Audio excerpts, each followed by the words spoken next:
Upaya pemerintah Kota Palembang dalam memaksimalkan perolehan pajak daerah di tahun 2020, Badan Pengelolaan Pajak Daerah Kota Palembang terus giatkan pemasangan alat e-tax.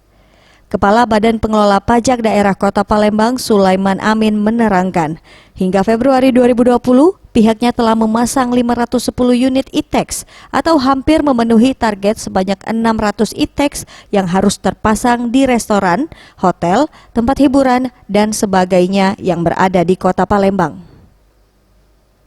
Selain melakukan pemasangan e-tax, saat ini pihaknya juga tengah berupaya mengembangkan sistem lain yang diharapkan dapat ikut berkontribusi dalam hal memaksimalkan pembayaran pajak di Kota Palembang. Kota Palembang sejauh ini berapa banyak? Nah, sekarang sudah terpasang 510, target kita 600. Kita harus pasang 600, mungkin akan kita kembangkan juga sistem lain. Nah, intinya bahwa ya kita menginginkan agar semuanya bisa berkontribusi lah untuk membayar pajak. Tim Liputan Sriwijaya TV.